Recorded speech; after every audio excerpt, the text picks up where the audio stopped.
Hi, it's Mitch from Pickdawgz.com here with your free pick in the UCLA versus Arizona State college football matchup on Saturday, November 11th, 2023. It's my favorite day of the week during my favorite time of the year. It is College Football Saturday here on YouTube. I do tons of free pick videos, so be sure to subscribe to our channel. We do free picks every day at sportschatplace.com, pickdawgz.com, right here on YouTube, as well as across social media and our live shows. And when you give out that many free picks, you're bound to like some games more than others. And to find out which games those are, as well as to get best bets from the world's best handicappers, head on over to our website, pickdawgz.com. Just click on the Premium Picks tab. While you're there, use the discount code PICK. You'll get 15% off all of your purchases of $19 or more. We also now have the Pick Dawgz Dime Club and Sharp Trading Plays. These are meant for people who make big bets. I make big bets. I know a lot of you guys like to do as well. But you can't get this package at the website. The only place to get it is by calling or texting the numbers you see on the screen. So call or text.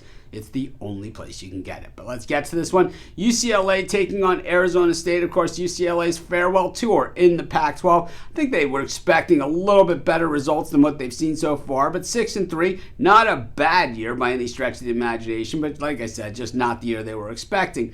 A lot of different things going on at quarterback for UCLA. They've changed him in and out. And of course, they certainly have, one of the better young quarterbacks in college football. But maybe they rushed him out there more just a little bit too early. But we've seen the Bruins play hard, but last week, boy, they just ran into an Arizona team that was just absolutely feeling it. I think it was one of those it's one of those situations where at the beginning of the season you think that Arizona is going to be a doormat because they have been for so many years, and then all of a sudden Jed Fish has this team rolling, and all of a sudden that easy win becomes becomes a loss, and really kind of a really hard one-sided loss, if that. UCLA was coming off that game against Colorado where us as bettors, if you had UCLA, got backdoored in that game by a late Colorado touchdown. Of course, they covered against Stanford and lost outright at Oregon State, losing Corvallis. Never a lot of shame in that, and their other loss was at Utah. But, I think UCLA certainly can end up in a pretty good bowl game, and,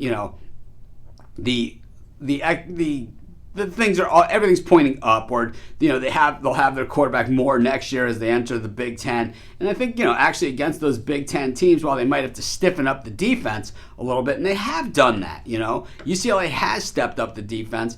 I think they'll have a better offense than a lot of those teams out there, so they'll be able to outscore them as long as the defense is in check. As for Arizona State, this team, certainly has had their moments this year where they've been competitive. That game against Washington where they were very much nip and tuck until late. The loss against Colorado by 3 points. The loss against Cal by 3 points. Even against USC, losing by 14 in a game they were getting 34.5. So the Sun Devils have been competitive this season, just haven't really gotten it over the hump. I think in this spot, while it looks like a UCLA runaway type game once again, like I said, Arizona's been able to keep it close if they've been getting enough points. I'll take Arizona State in this one, and that's going to be my free pick. Of course, while you're doing your picks today, putting your bets in, be sure to use our free betting tools at sportschatplace.com. Our betting tools are 100% free, and the way they work, they show you just how often all the bets on the board today actually hit. Then they show you today's odds, and from there, you can assess the risk-reward, putting yourself on the bets that come in the most and pay the most. That's how you make money betting on sports.